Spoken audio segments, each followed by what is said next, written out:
Aloha!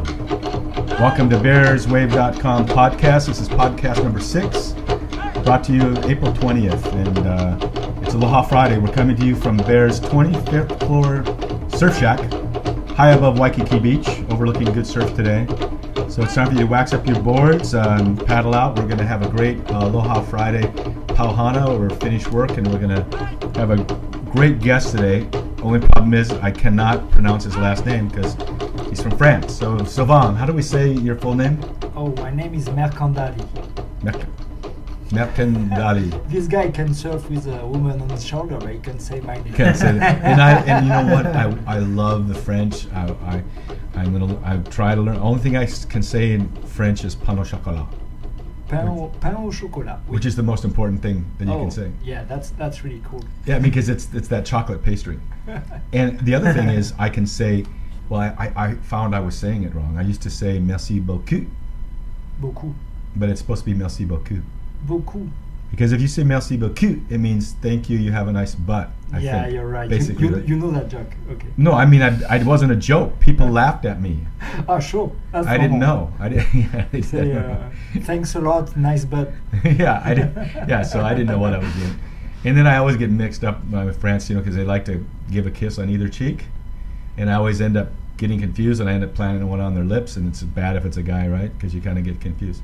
But before we get rolling on the podcast, we want to talk about our sponsor, onit.com. On it.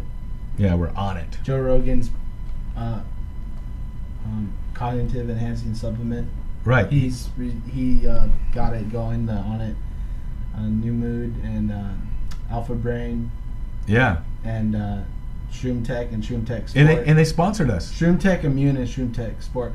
You know what Shroom Tech Immune does to your body if you have it? No, what does it do? It gives your body something that it tells your body there's a cold coming, but the cold never comes. So it brings up your immune system. Ah, and by the way, this That's is Shane Woznick works. on microphone number 2. Yes.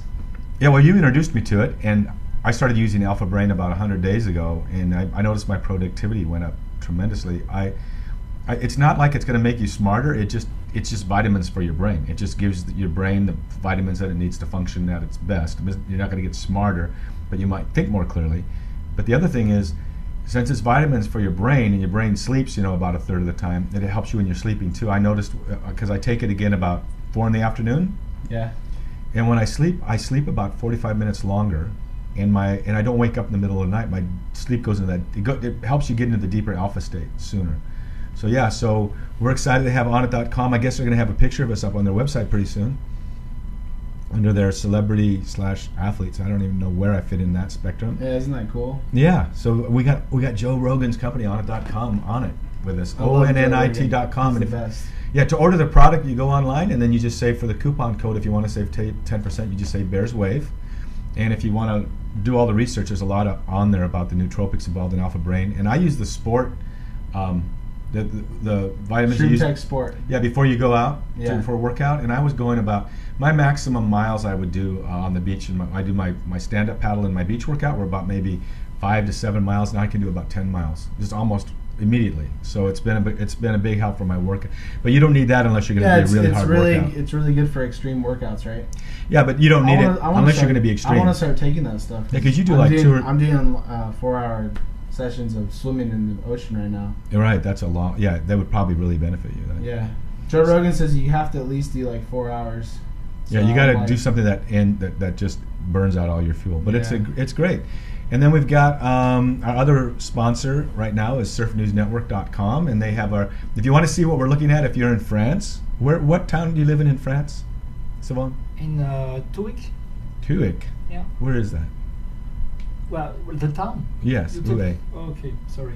Did you say 2 weeks or 2 weeks? No, 2 weeks. Yeah. Where do you live? Où est la ville de France? I'm living in Canoe. Oh, Canoe. La Canoe sound just close to Bordeaux, southwest of France. That's a red good wine country. So if they want to see, Beautiful. if the people in France want to see where we are, Yeah. they can go to surfnewsnetwork.com and look at the Waikiki webcam, and it's looking right out our window. So they can clue in that way. And also, I'm remiss not to remind everybody, Deep in the Wave is up ready for pre-sale, the book. I just had a great marketing call with Hashtag Group this morning, kind of intimidating. Yeah, I heard you just say I would love to teach Calais Rip. Yeah, I want to take tandem Calais Rip at surfing. tandem surfing. So When I heard that, I was like, whoa. yeah, baby. Who knows what? You're can talking happen. to the big boys. Yeah, that's right. I mean, they scare me. They're big.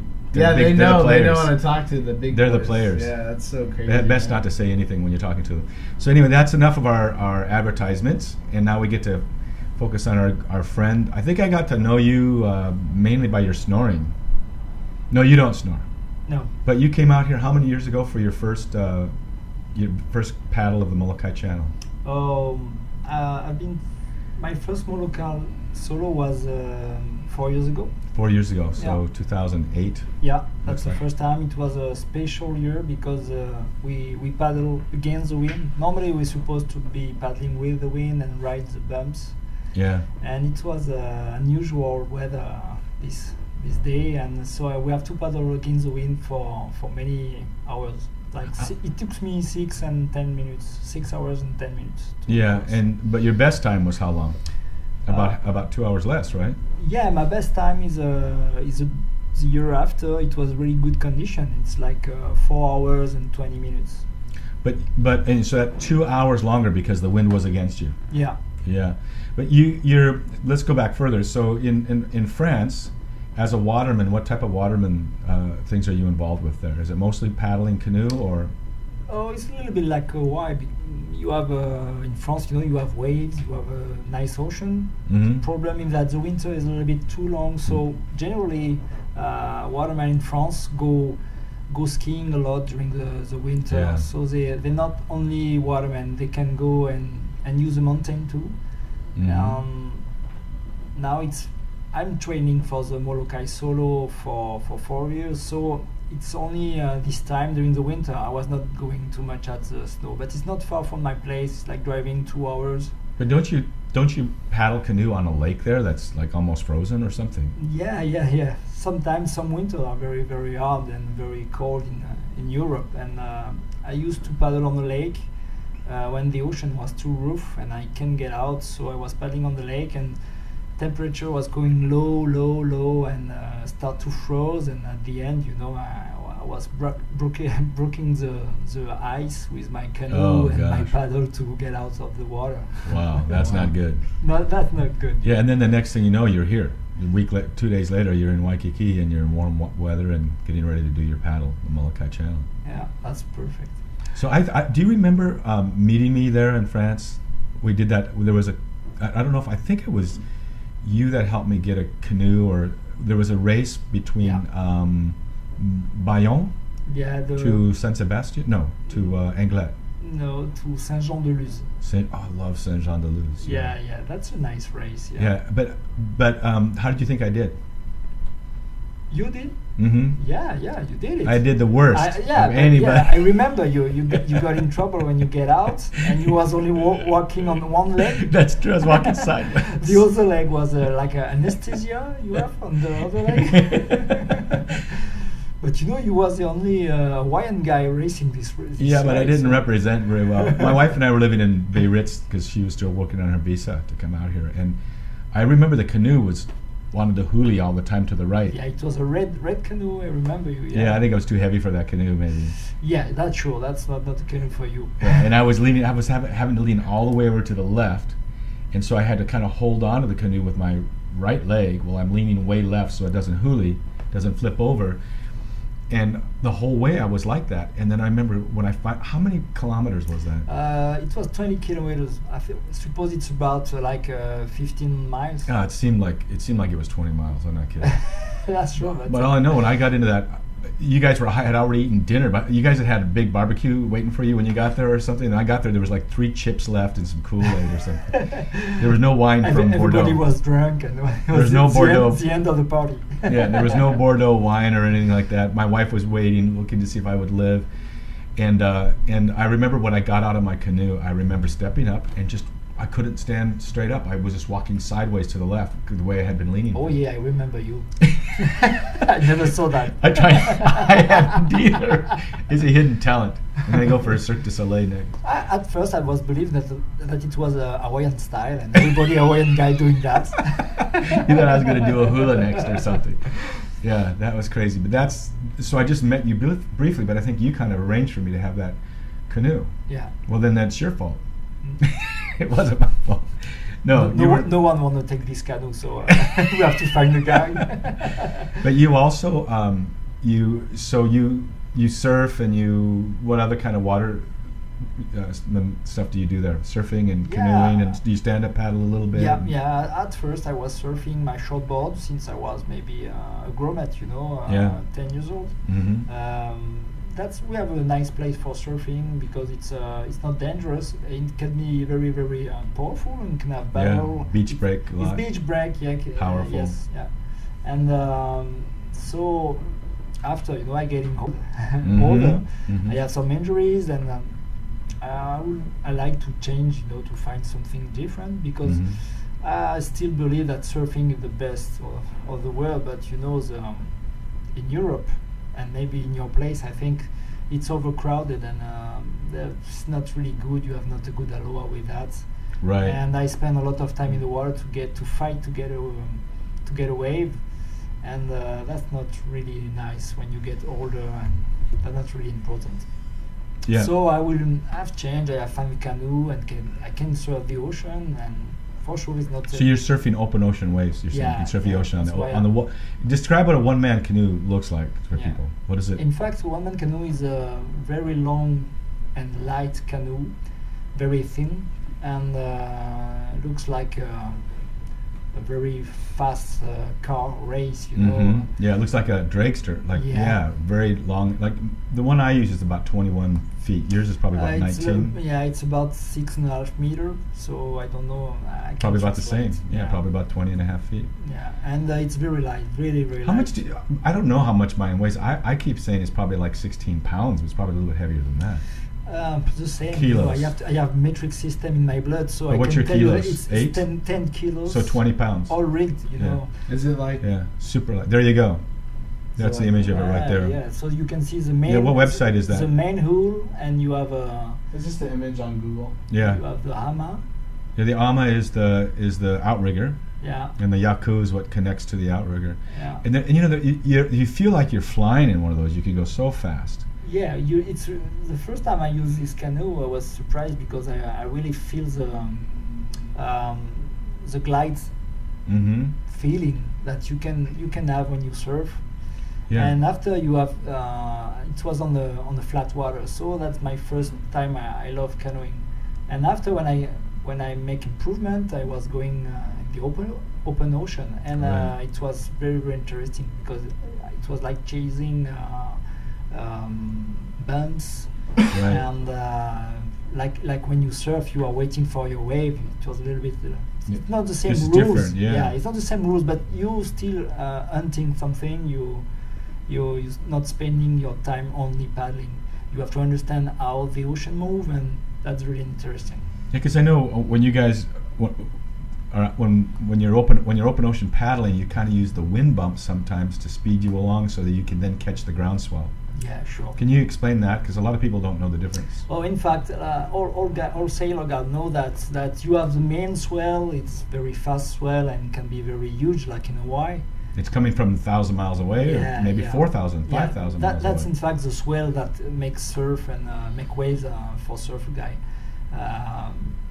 on the reef. And that surf in general on canoeing, you have to paddle too much, and you cannot have enough speed to get that surf. But you have other swells coming from the wind, and that local wind, like in the 20 miles or so, 50 it's miles. start to be good when you have like 15. But I mean, it's all local. It's within 50-mile range of where that bump is coming from. Yeah, you're right. Yeah, it's not. You need having like in kilometers to like 5 to 6 kilometers of water. Yeah. That the wind gonna shape this water and make a small swell. Yeah. That small swell is going not too fast. We can catch this swell with a canoe, and and after that increase your speed, and you try to connect the big swell, the long swell, and you can have some short, very fast run with that.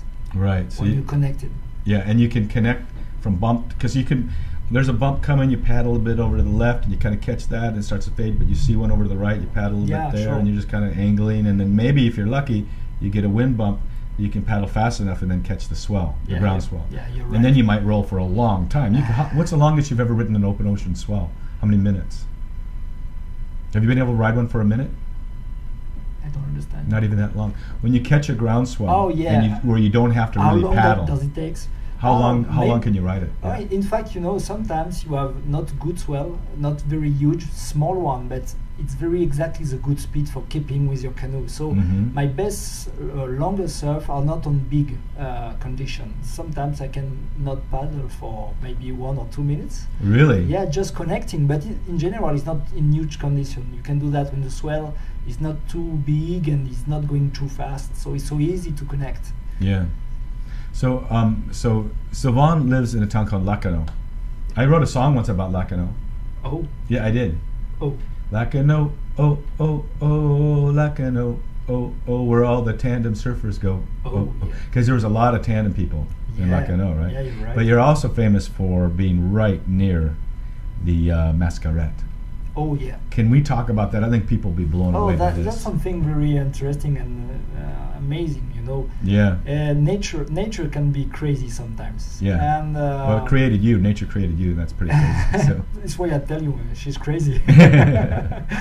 And yeah, Masquerade is like a wave coming in the river, and this wave is made only by the change of the tide.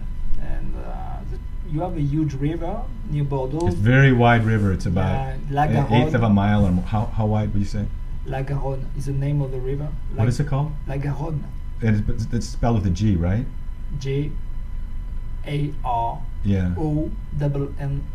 So G, like in, not J, G. Like a golf. Golf, yeah.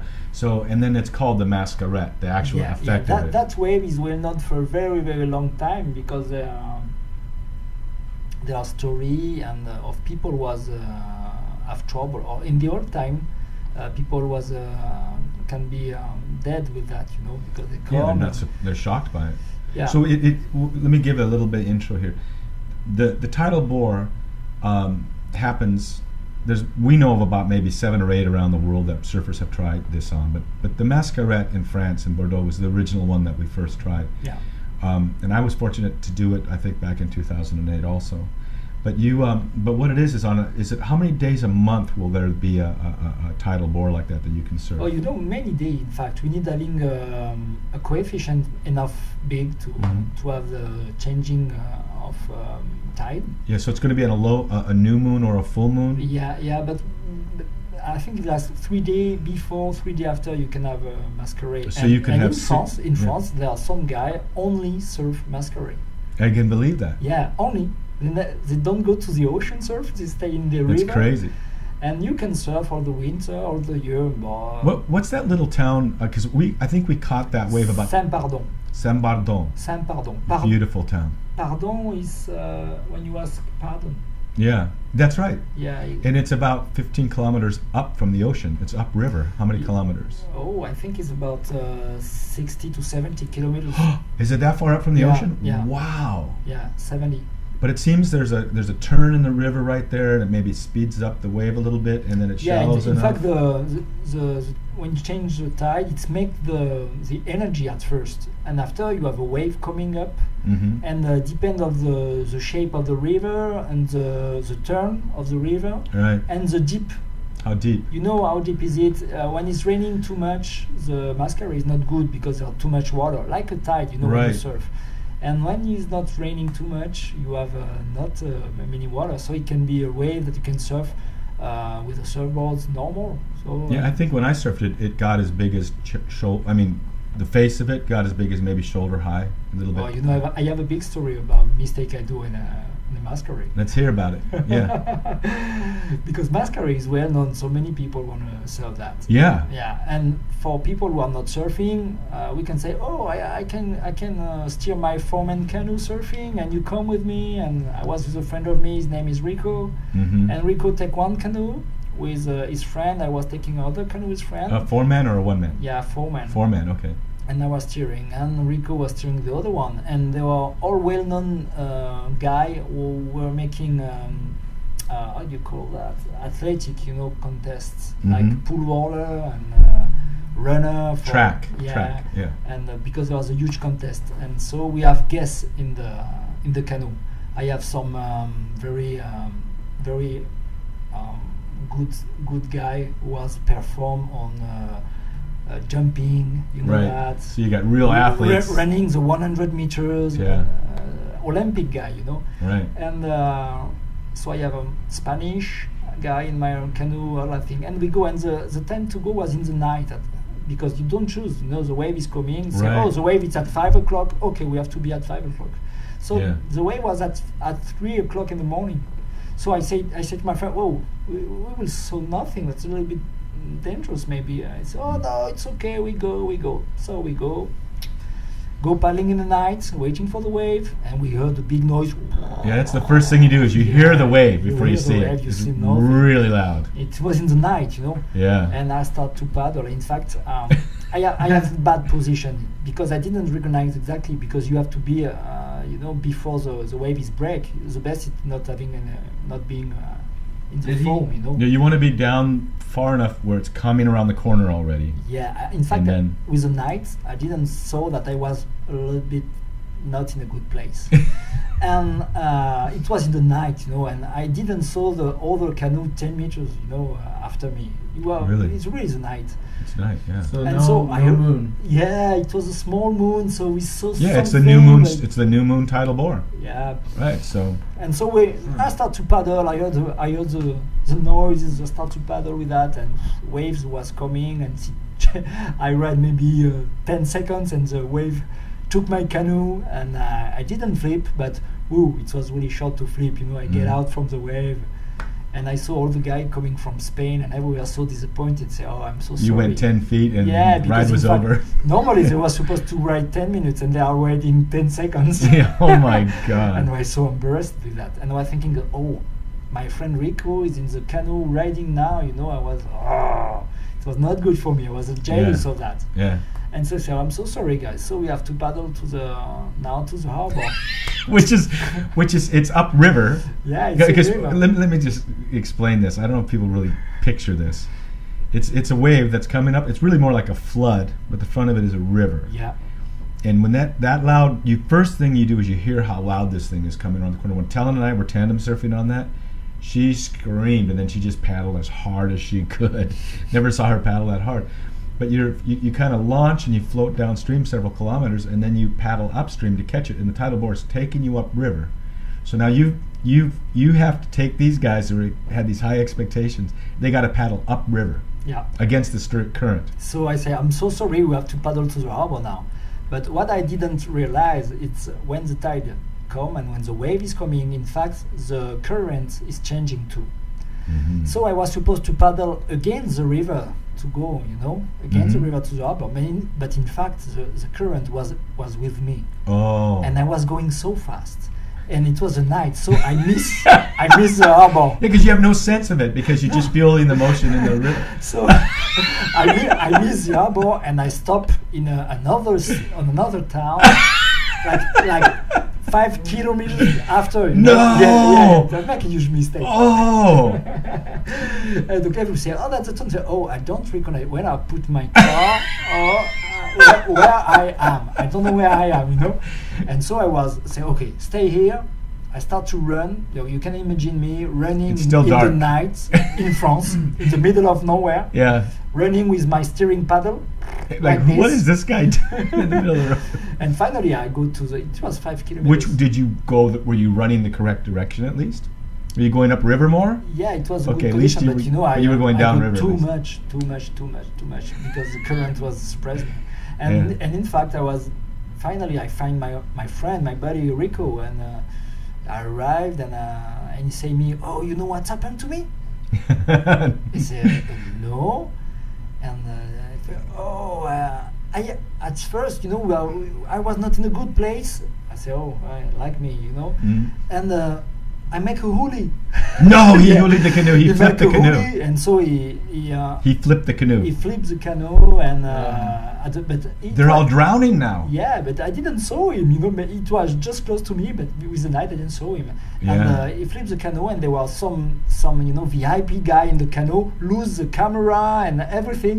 Yeah. It was so embarrassing. But I mean, how did they ever even find each other? Yeah. Because you're about 100 yards from the shoreline Yeah, when you're doing that. Sure. Wow. It was.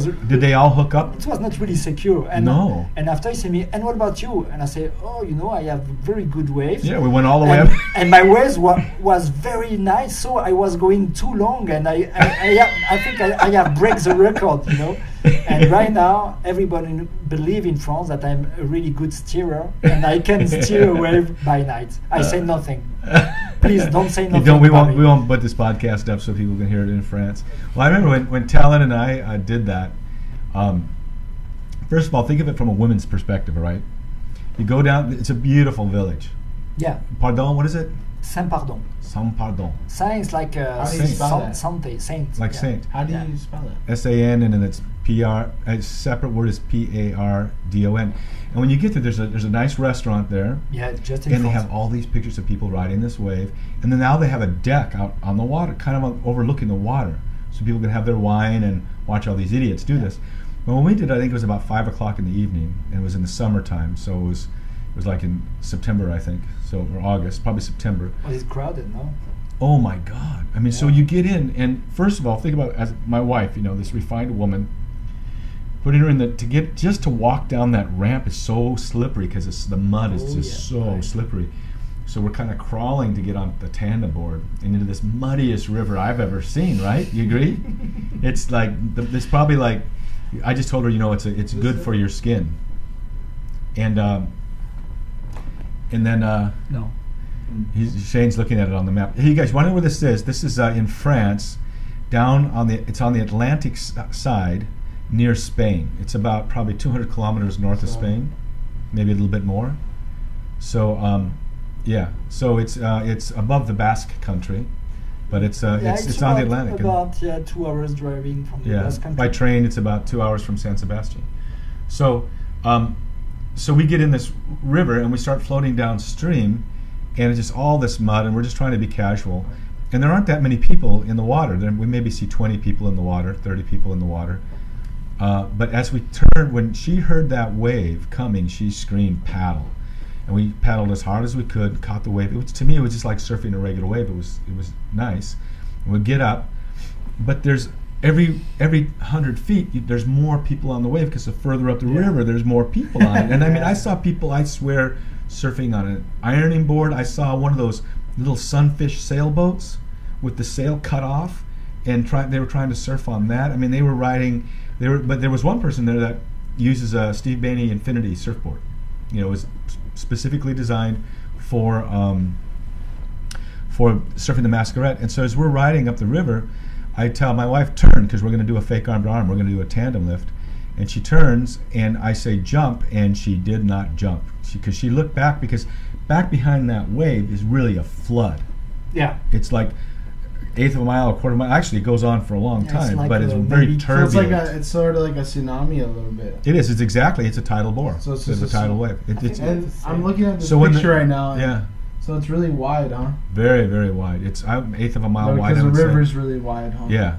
And so as we rode it, I told her to jump, and she wouldn't jump because she saw all the ugly behind us. So we turned and we kept surfing. And then there was a girl laying down. I don't even know what it was she was on. It wasn't a real surfboard. I don't know what it was.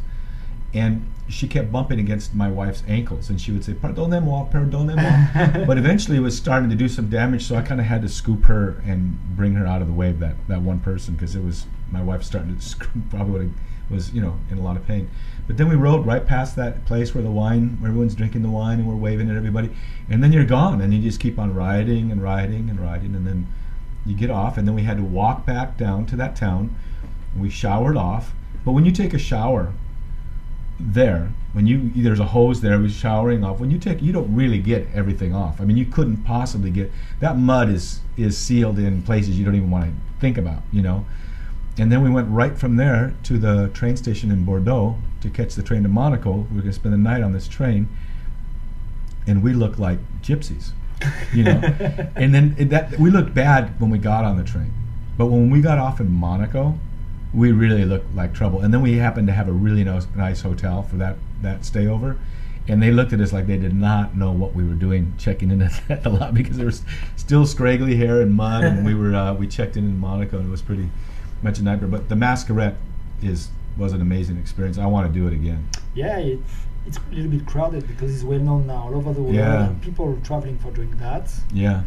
But that's pretty cool. We can have a really good surf, especially when you stand up paddling, because that's a perfect place for stand up paddling. Yeah, sure. Perfect. Because this wave can be a little bit, too more.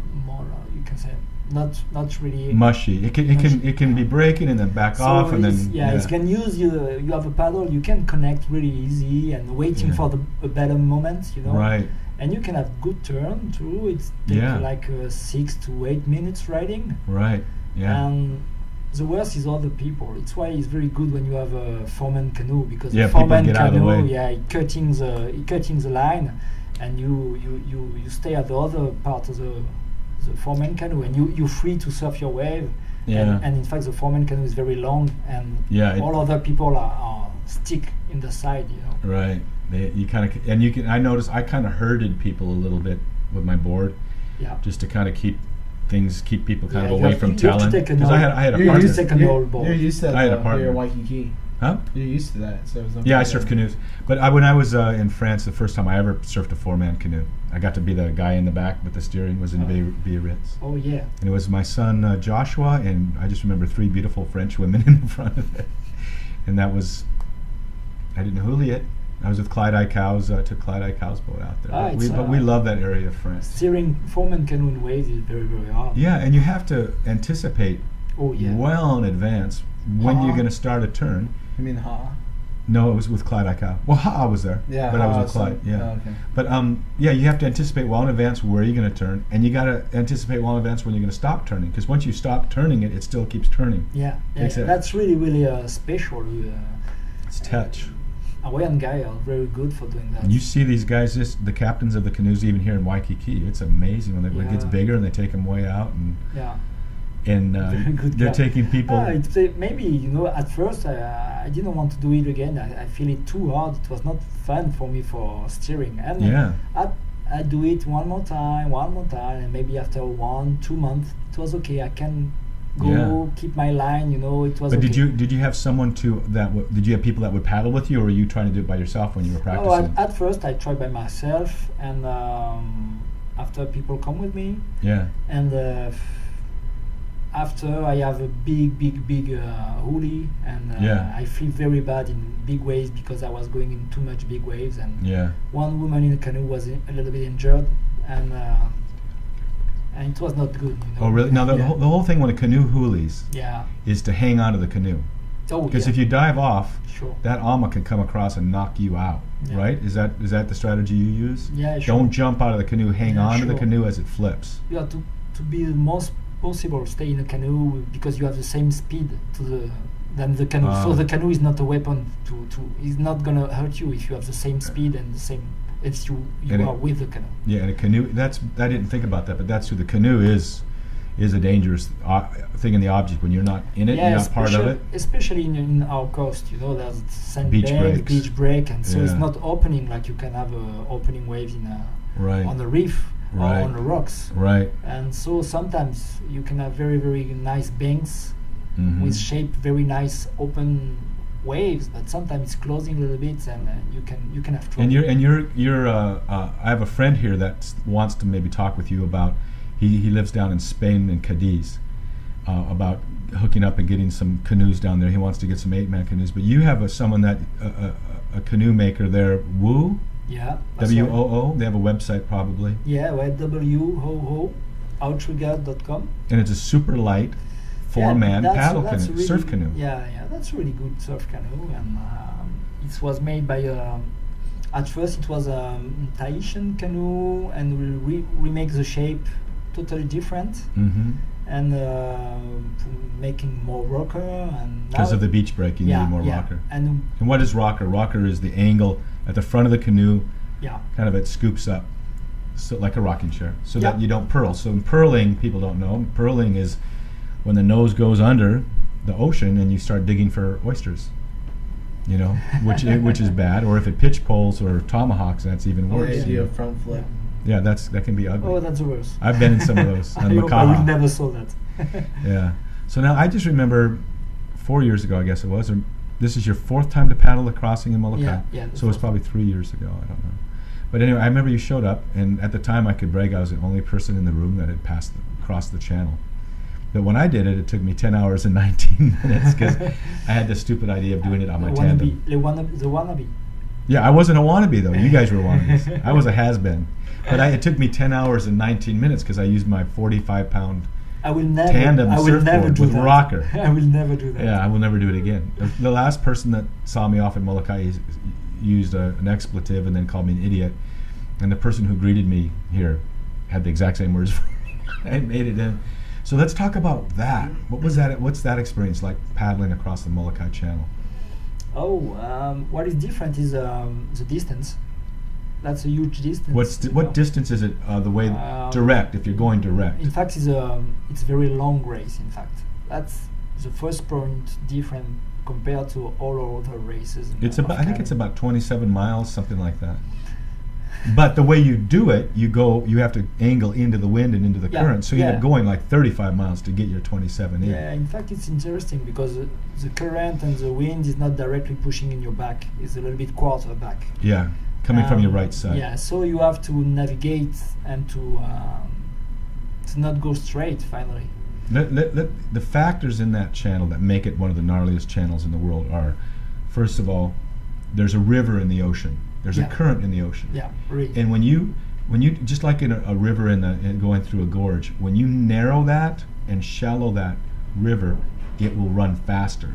So the ocean current is rolling through Molokai and Oahu, and it goes from being a very deep ocean to maybe only a mile deep in parts of that channel.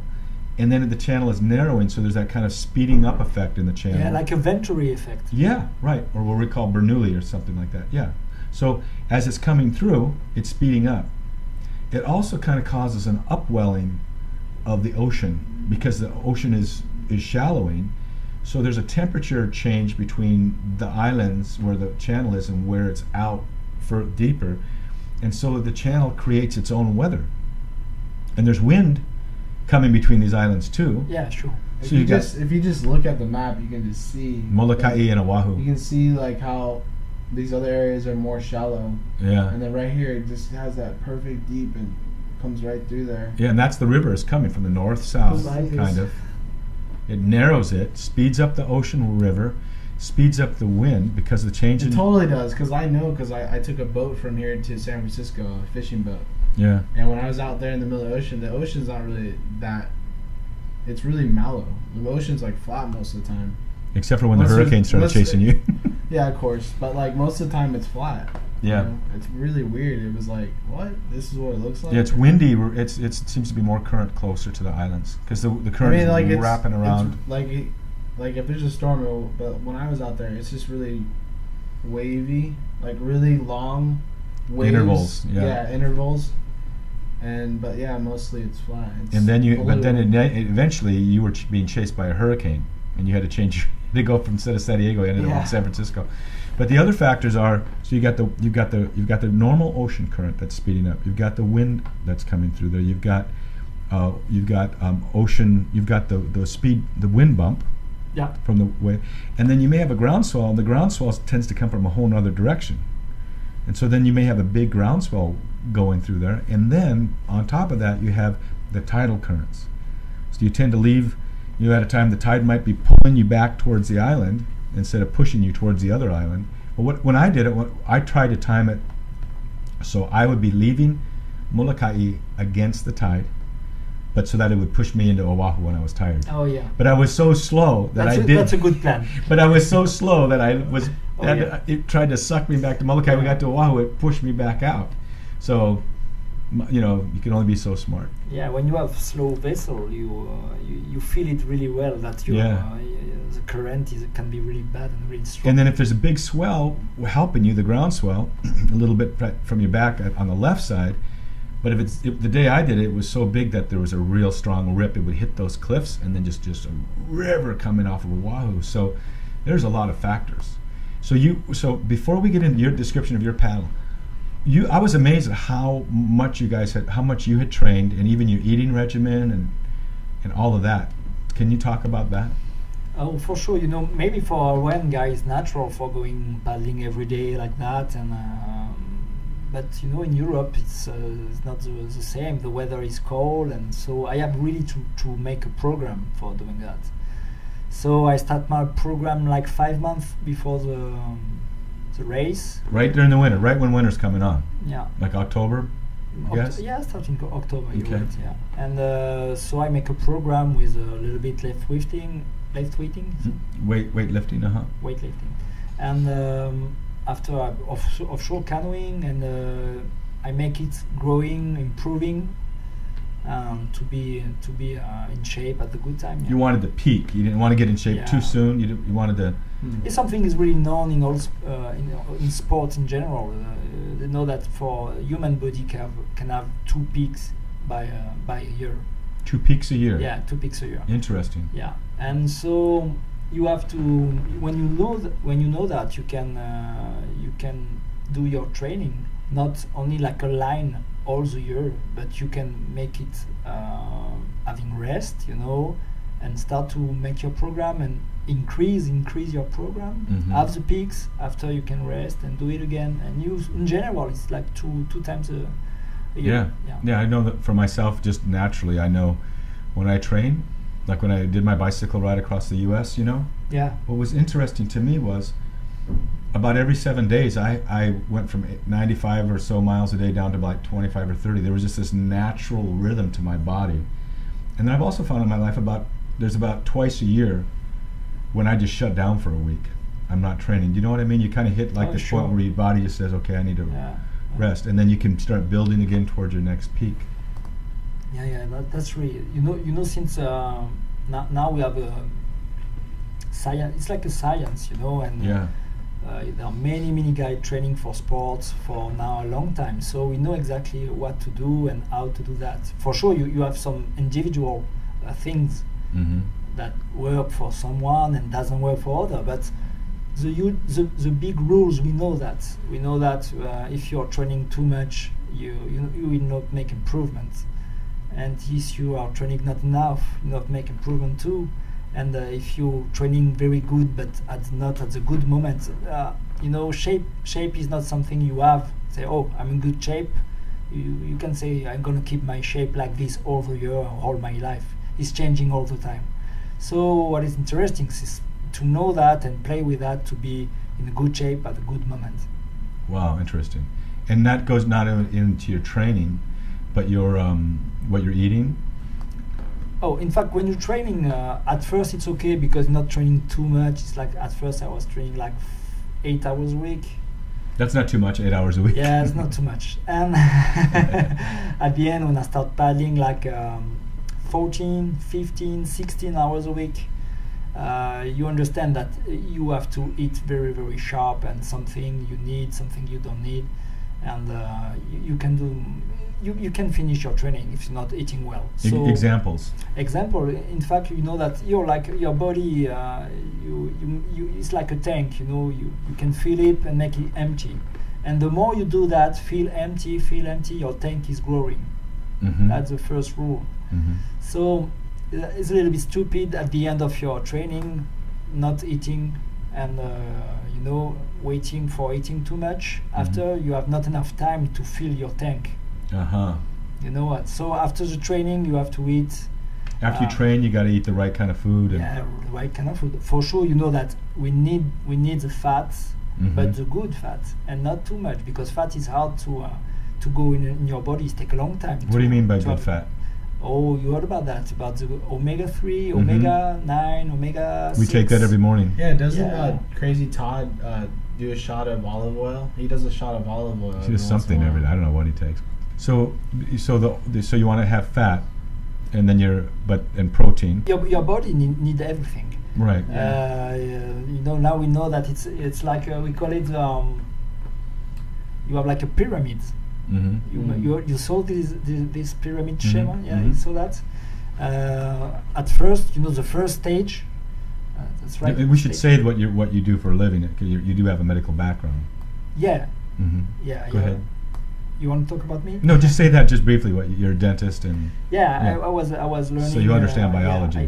Yeah, I understand biology. I'm doctor in dentistry and oral surgery, and Yeah. I have made some. I go to the university to be a teacher at first, so I have good. I know what biology is. Yeah. And can I ask you one more thing? I should have said this from the beginning, since we're doing a little biography. You've competed a lot in Europe. What type of events have you won? In Europe, this year I'm a European champion. All of Europe. Yeah. Okay. Yeah, all of Europe, and after we have. You have many races now, and the sport is growing. It's a new sport in Europe, but you have some surfers guy like me Mm-hmm. was going to these sports because they love the ocean, they love surfing, and after you have all this guy who was training a lot for being Olympic. Like track or something, right? Yeah, but in canoeing and sprints. Yes, kayaking, sprints, and that guy a little bit boring because they become older. They're a little bit boring of that, and they want to change. So they go to the canoe to go to the ocean, but they are very good. They know really how to train. Yeah. And I'm a surfing guy. In fact, you know what I mean. Yeah, you're a waterman. Yeah, by a so of course, if the weather is really windy, I'm really faster than the other guy. But if it's flat. You know how to catch. You know how to deal with the ocean. In other words, if it's windy, you can catch a speed bump. Yeah, sure. I mean, I know that. wind I know bump. the rule. Yeah. I have one friend of me who's competing. He's a German guy from Berlin. Mm-hmm. He never saw the ocean. Mhm. I kill him, but not too much. So when it's flat water, he's a machine. He's really a machine. I can't touch the guy. He's going like that, like a bullet. But when it's rough ocean, he got all this energy and he don't know how to use it. Right. And in fact, the energy of the ocean is really most you can harvest interesting that. that the energy of the guy. More as important. Yeah, more. sure. Absolutely more so. Oh yeah. And plus it's really fun. Yeah. I can have a. It's a puzzle, isn't it? Oh, You're constantly yeah. trying to figure out, let your line up. From moment by moment, you're adjusting to the energy in the ocean. Yeah. So it's always like tricking your body. You're never doing the same. It's kind of like the method of P90X where you don't keep the same exercise. That's what's so great about the ocean is when you're out there, you're always adjusting constantly, and you're you're on the board too. It's like it's the same thing. It's true. The ocean is not a flat surface. It's not like running track. It's awesome. It's the only place in the world where you can fly.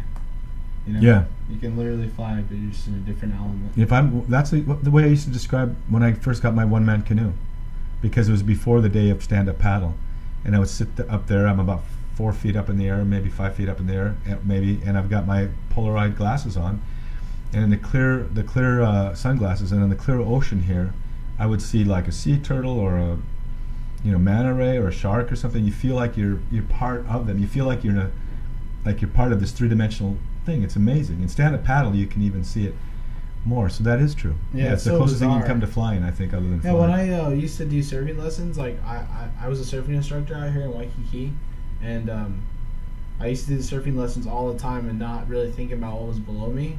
And then I think like a year later, I kind of got into snorkeling, and I started snorkeling out there in the reef, and it's mostly kind of dead.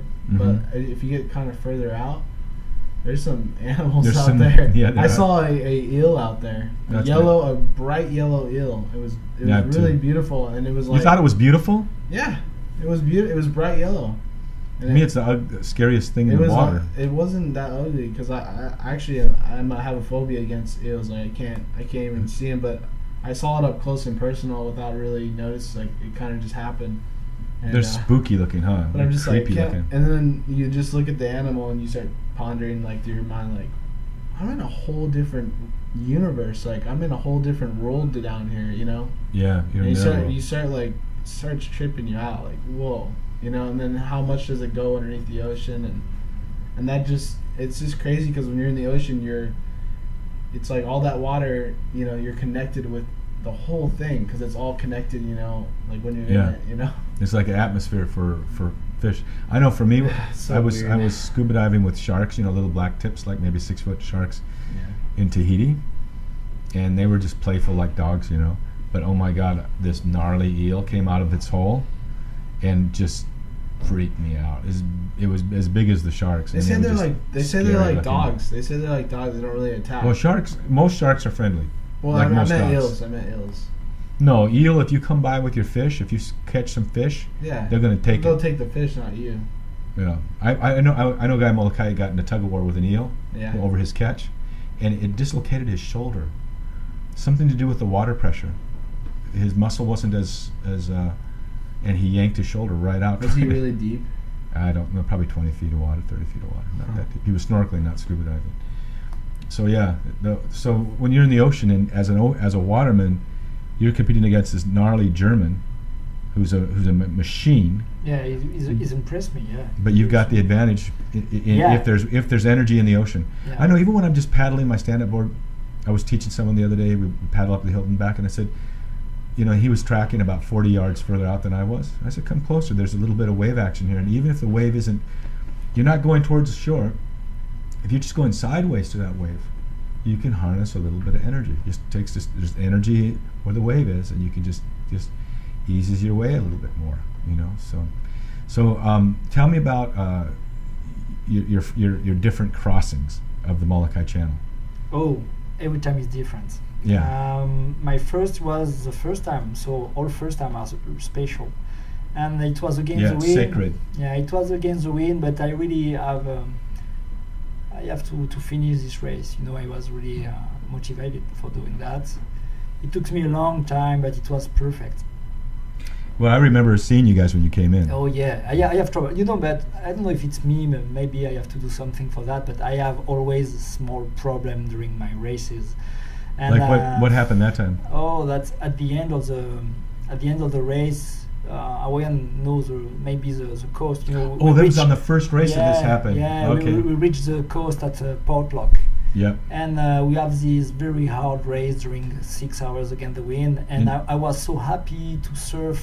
Maybe you wanted to catch one of those easy waves on the waves, inside, yeah. So get a free ride. Yeah, that's right. So I'm a surfer, I know, and I saw this wave just close to the cliff, you know, in Portlock. So I paddled for that. I have my surf, and that was really fun. But maybe I was a little bit in a yaya land. I don't know, because I didn't stop my surf, you know. I tried to go more and more and more, and finally I hit my rudder on the reef, and I broke my rudder on the reef. Yeah, so you're like a rudder. Yeah. So I finished my last kilometers against the wind with no rudder. And it took you how long to finish?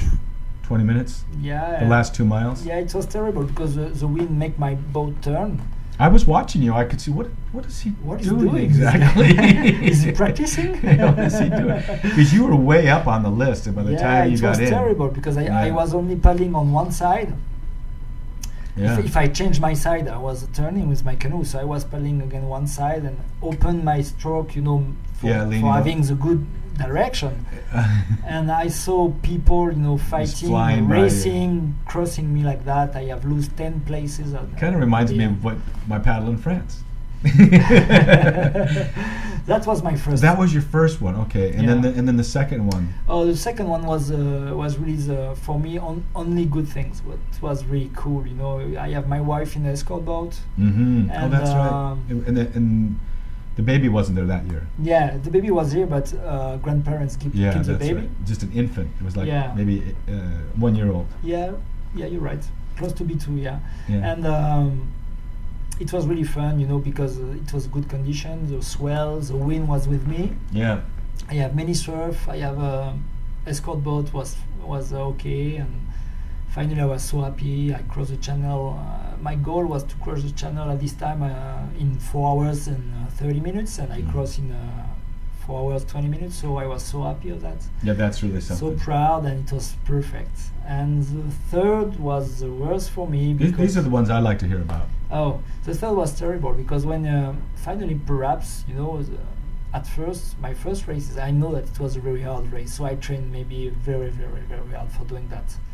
And for the second one was so easy to do, only fun for me. Yeah. So for the third, maybe I was not training enough, not maybe physically, but mentally.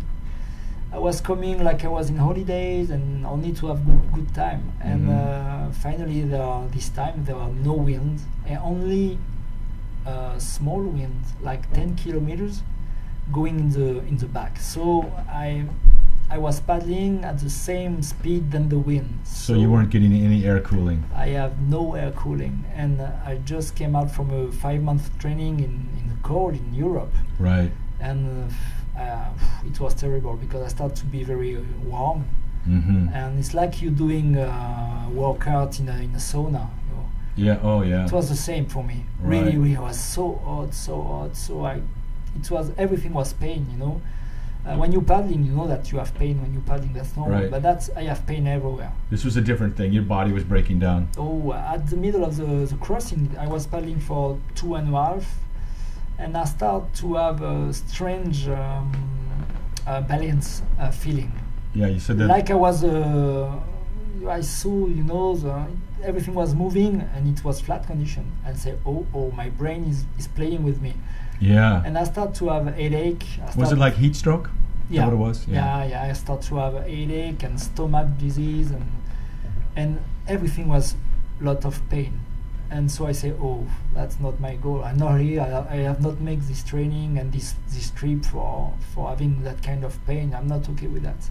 So I decided to stop the race before it can be dangerous, because I was close to have a big problem, I think.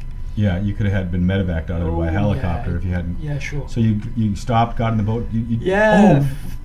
You got in the boat and they iced you down or something. Yeah. I was lucky because it was fishermen go escort me. So we have a glass. He has ice cubes in and they put me ice cube on me, and after 10 minutes everything was okay. I feel it really well. So I think it was really because of the heat I have this problem. Now, when I say I wanted to hear about that, it's not really that so much I wanted to hear about that, but it's that followed by what you're doing now. It's the fact that you did that, you hit a wall, but you came back. That's what's important. People go to hell. I want them to say they've been to hell and back. And now you hit that wall, and so now you probably know more. Not having hit that wall, you learned a lot from that experience. In fact, I was at first I was not proud of that. You know, I have problem with that. You know, to explain to the guy that I know. Yeah. But you know, it makes me growing, and you know, people are not machine, and sometimes you are good and sometimes you are not good, and you have to realize that, and don't be and be proud finally of and not quit. Yeah. And come back the next year. In fact, paddling, it's what I love. So either you lose, either you win. I love paddling, so I love being here with you. I love going in Hawaii, and that's not important for me. You know? And with your beautiful wife and your daughter. Yeah, sure, that's good life. And another one coming, right? Not yet. Oh, who was I talking to yesterday? Oh, okay, I know someone else. They have one. Oh, you. Yeah, maybe I know something you don't know. You have news about that. So you tell us about your European championships. How many of those have you won? In fact, only one. Only one? Yeah. How about the French Cup? I won a lot of race French Cup, but you know, European Championship I always won or 2 or 3, but I'm not winning all the time because there are good paddlers on flat, like I tell you, like German people. Yeah. And in Europe, you have no trade wind like you have. So when you make maybe 20 races, only one is downwind and good condition. So it's always on the flat water, and the machine can win that kind of race, you know. Yeah, wow. So what's up ahead now for you? Now I want to have a good race. Yeah. For me, having this race is something very important because it's what is exactly you.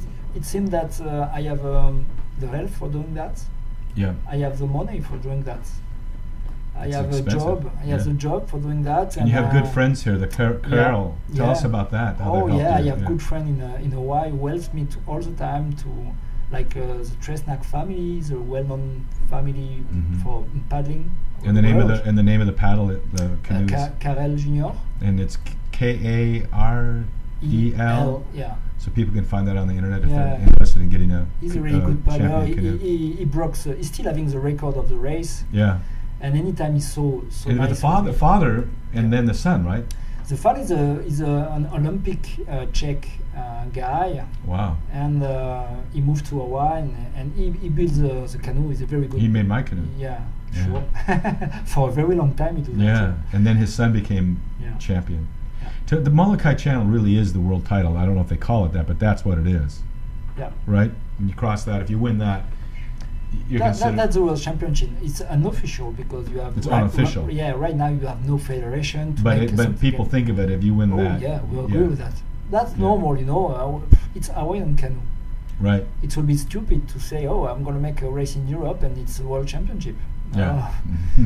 That's stupid. Well, but the Tahitians come over here and the Aussies. Now the Tahitian, that's your French connection, right? Yeah. The French Polynesia. Yeah, in France we have a lot of paddler came from the Tahitian guy. Have you Because- been to Tahiti? Yeah, I've been to Tahiti for my wedding, my honeymoon. Yeah. Did you paddle while you were there? Oh yeah, it's a place I fall in love with paddling. In fact, Mhm. You can see why too, by the way the islands are yeah, configured. everything is perfect. But that's really different than Hawaii because there are lagoon and they love practicing in the lagoon and flat water. Yeah. And And their canoes are so different. At least their bigger canoes are. yeah, it's a little bit longer. Yeah, and the way where you sit, I think you sit further forward in the canoe, the steersman. Yeah, it's a rudderless too.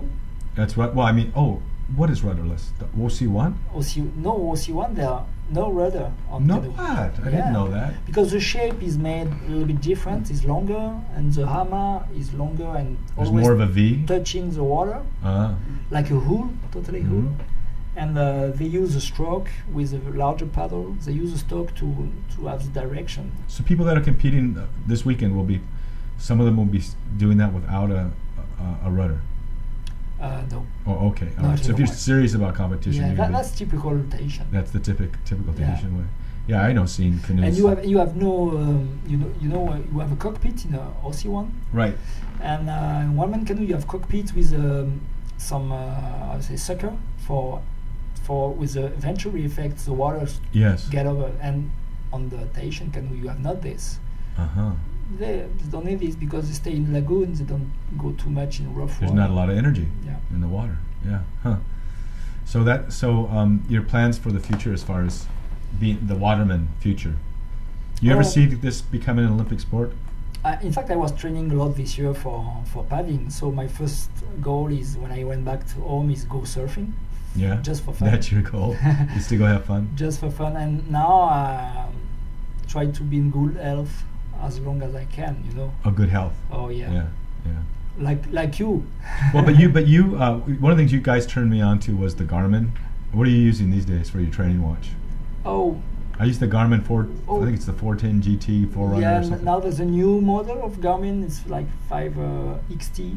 Yeah. 500 XT. Yeah, I think. Yeah, they're I cool. use this one. I use Polar too. And so tell our listeners how you use that, because I have mine every time I work out. Oh yeah. I really use it. Canoe paddling in the ocean is something special because you don't really need your speed. You can have an increase of your speed because of the current, because of the surf, and it's not really something that your body is doing. It's not Right. work. You're not working harder. You're Yeah. just going faster. So you have to find something to tell you I'm working enough or I work too much. So earth rate is a good thing to do that. the heart rate. Yeah.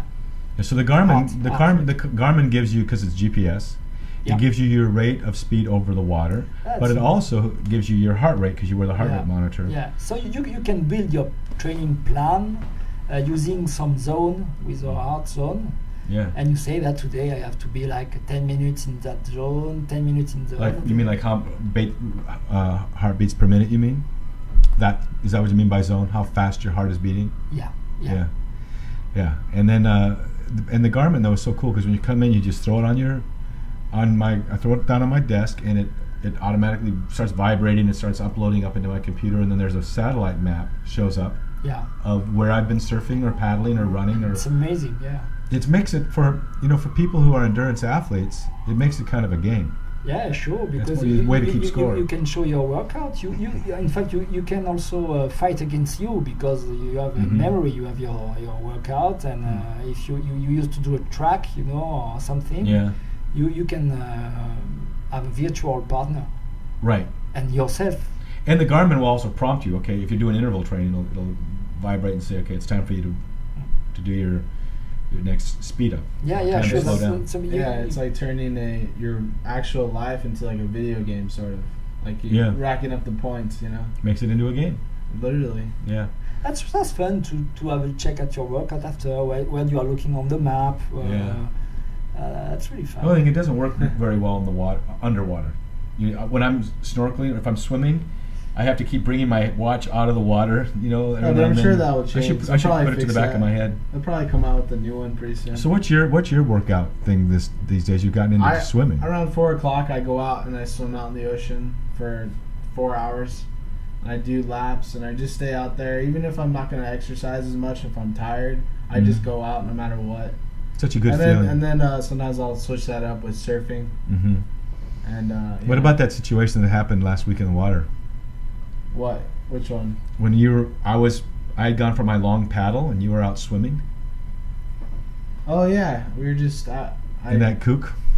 Oh yeah, that was good. The guy was like, a lot of people when they see you, they kind of like don't think you know what you're doing. Yeah, he saw you swimming in the water. It's Waikiki, Mm-hmm. So he's like, "Oh, bro, get out of the way," He was yelling at you.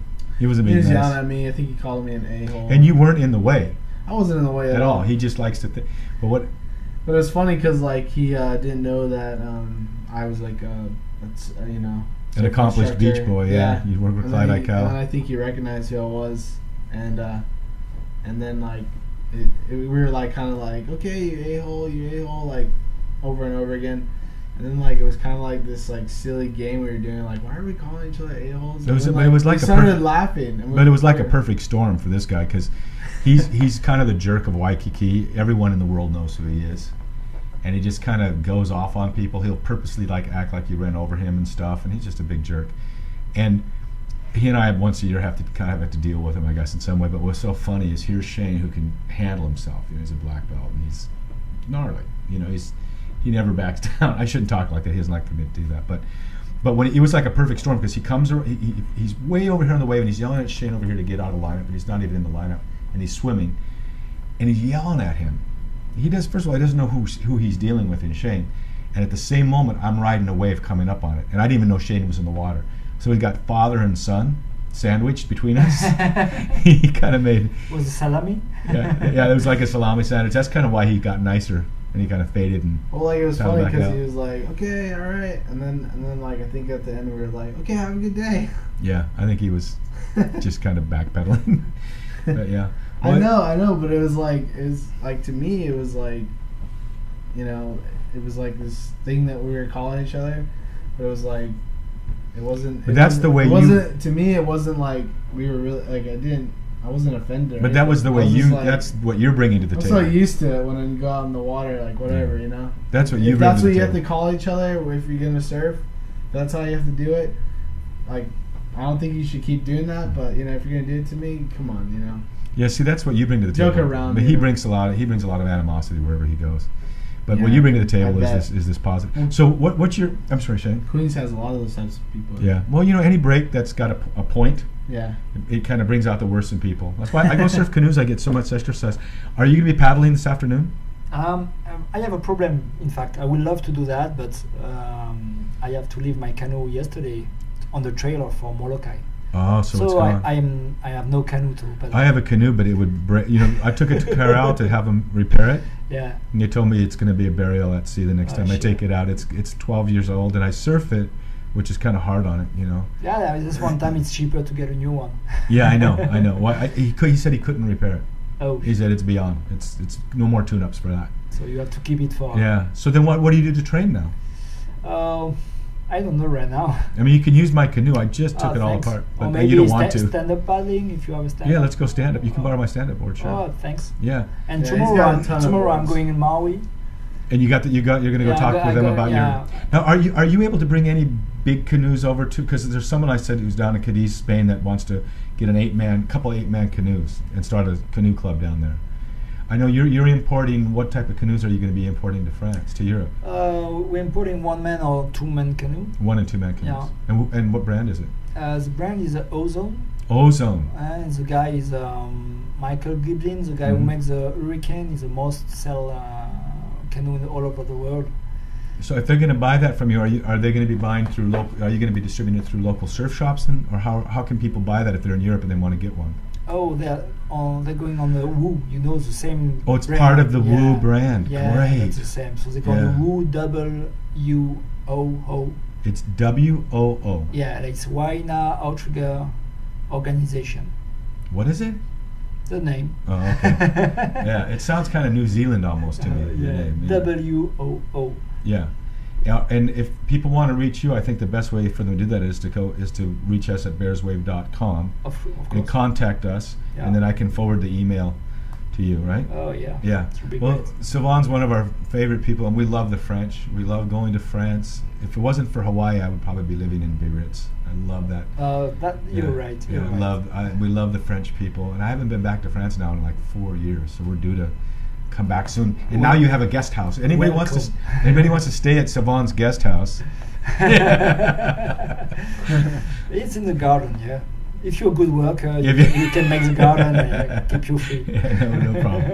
If you need any dental work done, you can get that while you're in France too. So, Shane, should we paddle this thing into the harbor? Yeah, I have one question. Have you ever surfed on Normandy? Never. Never? No, never, because Normandy is not. It's a channel between France and England, Uh-huh. and there's no more waves. There's a lot of wind, but no wave to surf in Normandy. Yeah, How about there's- paddle? I know what you mean. I know, yeah. You start up. It's all brown too, most of that water. right? Yeah, the water is brown, and not far from here you have Britain, French Brittany. Britannia. Yeah. French Brittany. Yeah, is the whole little. I know what you're talking Is about. Normandy north of Britannia or yeah, south? north. Okay, and Just, how's just in front. There's surfers in Britannia, right? Yeah, and we're really good surf in Britain. Yeah, but those guys are a different breed. They kind of remind me of the Santa Cruz type surfers. A lot of them have beard and they have red hair, red face because it's so cold, right? Yeah, They you're always right. look like they're windburned more than sunburned. Make me think of guy who was Okay. surfing in Oregon. You know, Yeah, right. Oregon surfers. It's a little bit like that. Are you in here? So Yeah. where is Normandy? No, this is. Oh, we got it reversed. Okay, come on. This is Normandy. Oh, it's way up in And the this channel. is Britain. But Brittany is Brittany. Britannia is perfect because it's Oh. sticking out. So Yeah. there's those points. Yeah. Yeah, that's right. They remind me of the Oregon surfers. They're not so much sunburned as they are windburned. Yeah, cold and burn. they're Cold burn. 4 milliliter wetsuits or what? Yeah, 5'4", and you have to use boots, gloves, and hood, Yeah, right. and that's really dangerous spots because a lot of current and Yeah, because you're the sticking tide. way out Yeah, there. the tide is really huge. You know, bet. so spots are changing every hours. Well, France is always, to me, has extreme tides. If you're saying that's extreme compared to Lacano, that's extreme. Yeah, that's Wow. extreme, and that's more than Lacano. And you can have a very good, perfect ride in one place for 1 hour, and after the hours, you can sit down and have a beer on rocks in the same Yeah, place. I feel so bad. There's a guy, I showed up in France about maybe 10 years ago, and Arnaud from Lacano, tandem surfer, he had a brand new tandem board, and he loaned it to me because he knew my board was stuck in Paris for 3 days. All I got was a fin. Oh, Just the fin came. It fell out of the bag, and I got the fin, Oh my no God. board. But he loaned me his brand new tandem board. You know, and I walked down that long walkway at Biarritz, and we go out and I'm surfing and just surfing and surfing and surfing. You don't realize how fast that tide is coming up. Yeah, you know, it that's- comes up fast. You yes. might maybe you're gonna walk 200 yards in the that's sand. unusual because in this place it's changing the view of the place. You know, you don't recognize the place. Right, so because you arrive, you have like an island, and 2 hours after it's not an island. You know, because Right. there are no It's- water. Yeah, it's, And that's strange. yeah. So yeah, like what's that one beautiful castle? that's Saint-Jean-de-Luz? no. There's a castle that's out in the ocean that's connected by a sail. Oh yeah. What is that called? Le Mont Saint-Michel. Yeah, like that. People Yeah. know about that. That's the way it is. So I'm walking out to the beach and I'm surfing for maybe an hour and a half, and I had to walk 150 yards out, 200 yards out to get in the water. And then I'm turning to come in, and I look, and the waves are breaking. All of a sudden, it's like it's too late. They're breaking right up on those rocks, and I tried my best to pull that big tandem board up that bank, and I put a ding in it. I do the same with the Canoe last year during a race. Yeah, but it wasn't someone else's. That's a problem. That's what hurts. Yeah. Tell me about the time your canoe. I think you were doing the Masquerade, right? When the canoe Oh yeah. It was an OC1 that Yeah, at first different than the one you were talking about earlier. This is a one-man, yeah, not a I was doing four-man. with a one-man canoe, and I you know that's the stupid challenge in this place. It's to have the longer wave. Right. Yeah, so I tried to do that stupid, contest. Yeah. And with a one-man canoe, for me, was a perfect tool for doing that, because you can go very long. Either the wave is small. Yeah. And, even if it's 1 inch. Yeah, and that's right. I take a wave, and it took me very, very long time, like 10 minutes riding, and I saw all people getting kick off, with the board because it was too small. Yeah.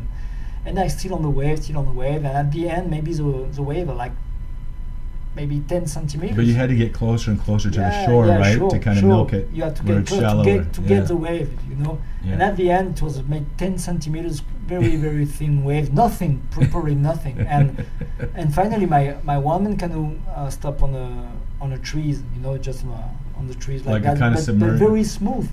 No crack, nothing. He hit the tree. This castle? Yeah, that one.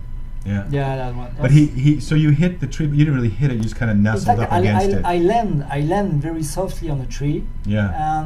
But sideways to it. Yeah, and I say, "Oof, my canoe is safe. I'm okay." But I heard a big crack. In fact, the pressure of the water pushed my canoe on the trees very, very, very strong. So it's pushing. Oh yeah, and I broke my canoe in 2 pieces. You cut it in half. Yeah, it cut in half. That's crazy. That's amazing, the power that the water can have in that condition, because it was not a wave, it's only something so. Well, the wave had passed, but it was continuing that surge, that tidal surge. Like 2 inches waves. Yeah, but that river, it's a river of water. Yeah. I mean, there's probably a mile of water. Oh, well, it's going up for miles of river going upstream from the tide. Yeah. And so I lose my canoe. And you know what I loved about that little village was when we drove in, the mayor walks out he has a little beret on, so French. Ah, okay. Oh, park in my yard, and so nice, and I can hardly wait to go back. But French people really love American people. Yeah.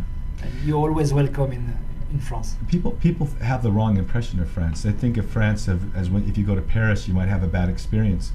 But any big city you go to has that kind of big city coldness, Yeah. Whether it's New York or San Francisco or whatever.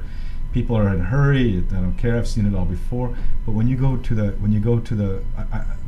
smaller villages, or you get outside of Paris, it's wonderful. That's the best way to travel. Is travel against the sport. And yes, you can be in a group very easy. You're part of a tribe. Yeah, sure. I'm so happy of canoeing, because when I come in Hawaii, I don't feel like a tourist. No, you're part of a tribe. Yeah, it's cool. And so everybody else very nice with me, and I have friends, and I think if you're traveling for surfing or for tandem surfing, it's the same. It's a good way to travel. You find good spots. When you come to France, the whole surfing community is so glad that you're there. Yeah. And you're part of a tribe, and you get to know what it's really like.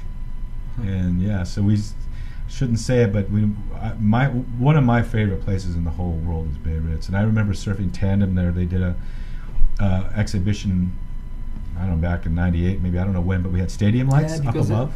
In Biarritz, that's a very good idea to make the Biarritz Surf Festival. Oh yeah, when Robert Robeigne. Yeah, and to have some links with a Hawaiian guy. So there are many Hawaiian guys who was coming to this festival. Right. And so all the big wave riders came. That's the first time that Europe think waterman.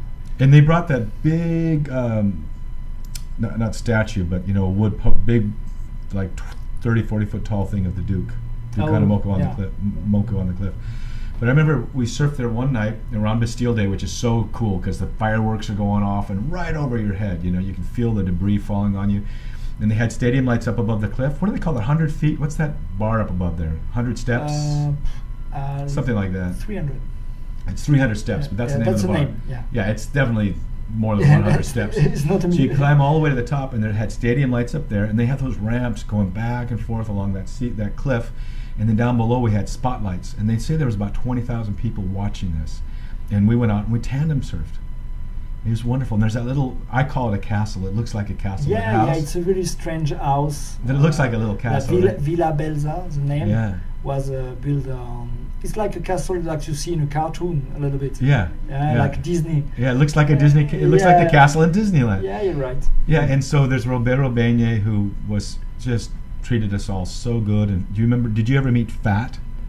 No. Big guy, man. He looked like he'd be leading the French Resistance if it was World War II. And he would just kind of take over the beach and keep things working. And then there was Christophe and Sylvain Solange and just so many wonderful people there. I remember once surfing an event, and it was 1999 because it was going to be the turn of the century coming up. Yeah. And I think France had just been accumulating lots of champagne for that decade, that century to end. All the time. Yeah, but there was inside the competitor's tent, there were hundreds of half bottles of champagne, like 7-Up. And so the event had ended, and you could go into the VIP tent, and but what happened is right when the event ended, heavy rain came. So there's maybe 40 of us in this tent with champagne enough for hundreds. And I never knew about it. You know, I think I'd only been drunk once or twice before at that time in my life. And this is when I was like in my 40s. Champagne drunk is a whole different drunk. Dude, I didn't know that the room could do that. Like when you were paddling your canoe, you know? I drank this like it was 7-Up because I was thirsty. And I remember just being an absolute, and then then trying to get home, walking back 2 miles over to by La Grande Plage, and staying in a hotel there. And then we hadn't packed. The next morning, we got picked up for the airport. And you know, Jimmy Buffett always says, pack the night before. But we had like I had ripped all my suitcase apart trying to find the right color jersey because my partner liked to wear the right jersey and the right shorts, depending on what they selected for you for your heat. And I could not close my suitcase. I mean, I had stuff hanging out and people are knocking on the door. Come on, you're the first ones we're picking up, right? So if I wasn't going to be on time, everyone would be late. And I had my first, I think it was 1998, so I would have been 45. That was my first hangover. And there's nothing worse than a champagne hangover. And guess where I went? To Paris. So now I'm in Paris on a tour bus or I couldn't walk. I had to sit on the tour bus or sit on the boat, you know, and that was it. And that was my first experience with Paris. All I remember was Paris was very, very painful, but the champagne was good. Oh. Yeah. So, and when we used to first go there, the tandem teams would all hook up one night and we'd go down to Guitry, you know, above the restaurants down below on the south side of Guitry. There's in France it's a famous place because it's one of the nicest waves. Yeah. It's the French Maca, you can say. It is. It's beautiful. It holds a beautiful. It's a beautiful ride, very long, and it can be consistent. Yeah. And his name is Lafitenia, Parlementsia. That's what they call that. Yeah, Parlementsia. Well, I know Bob Simpson, who's an American expatriate. He lives in Paris. He's a lawyer and also in Guitry. And Mickey Dora lived with him. Yeah. Those last years of his life. And Taki Biblis, I just got his DVD, and yesterday the Steel Point. Yeah, but what the French teams would do is they'd all bring bread and meat and wine, and we would sit up on a park up there, and we would that was to me one of the best memories, is that fellowship with the other tandem teams and eating and drinking the best of France. You know, the cheese, the bread, the salami, the wine. Good old time. Yeah, that was cool. So I guess it's time for us to say, how do you say, at this time of the day in France, you say bonjour, au revoir. Au revoir. But you don't say bonsoir when you leave, huh? It's always au revoir. Au revoir. Okay. And we're going to say aloha. Shane, if they want to follow you on Twitter, it's what again? At Shane Woznick. And I'm at Bears Wave. I do it that way because it's so hard to know how to spell Woznick. So it's at Bears Wave to follow us on Twitter. And you can check out Shane's YouTube videos, 3 different places. One is at bearswave.com. What are the other 2 places? podcast on iTunes. Yeah, we got the podcast. Yeah. Hey, you guys, this podcast is on iTunes now. So if you want to work out, you can download it onto your iPod. You don't have to just listen to it on YouTube. Yeah, you can download it right from the iTunes store. Yeah, we don't on expect your Mac. we don't on your Mac or anything. or on your iPhone. So you can do it in Windows computer too. You can get it in your iTunes store. Yeah. But the thing is, we don't expect people to sit around and listen to this thing.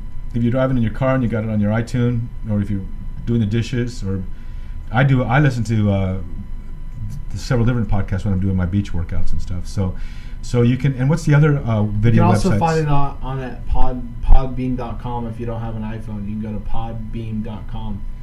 And what about your other websites where your videos are?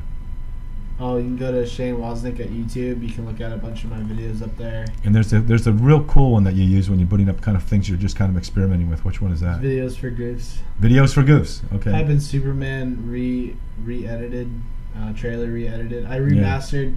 There was this old trailer with the guy that did the voices where he's like, "This summer," you know, that guy's voice. Well, he did a Superman right before like he passed away. He did the Superman trailer, and I just was like into Superman for a little while, so I kind of just remastered the trailer in HD because I bought Superman. But that's become HD. Real popular, hasn't it? That one? Yeah, it's fun. You just do little things like that, and people out there on the internet, you know, that's what it's all about, contributing, you know, stuff like that too. And you got that new one I saw. Fill in the holes, you know. There's one where you've got one where it's guns are blazing or something. I don't know what that app is that you're using, but it's kind of fun. Oh, action movie? Yeah. That's a cool app. That's a fun app. Yeah. So you can do a lot with that. Yeah. So and then if you want to, I gotta say I met anyone can actually. I met with the marketing department of Hachette. It's very intimidating to talk to these guys. They're really serious about selling books, you know. But I guess we're going to start ramping up now. So we got 91 days till the book comes out from the day that we're doing this. But it's probably about 75 days from the time that it's actually aired. But anyway, so. Who are we going to have on next week? Oh, we have Mark Fragale. He's like the historian of surfing for Jimmy Buffett's museum. Oh, wow. And then we have another Mark from California, too, is coming. So we're going to have a really cool podcast just talking about, not like Tom Pohaku Stone, who's the professor of surfing from the U of H, where you go back 1,500 years. Mark's more like from the 50s forward. But he knows more about surfing than anybody I ever met, about surfboard design, surfers, surf breaks. He's just the most wonderful man. Great guy. So he'll be on our next podcast. Thanks for asking. Cool. Okay. So you guys, thanks for joining us for another podcast. And Sylvain, how do you say your last name again? I can never pronounce it. Mercandalli. Okay. See, I don't even bother. I'm going to type it in so I can put on the Well, podcast. he can type. He'll type it in for us. Yeah, I'll do I think it's too complicated. We'll do that. Okay, so thanks everyone for joining us for another BearsWave.com podcast. Aloha and ahui ho. So we say aloha. Aloha. How do you say au revoir? Au revoir. Au revoir from France.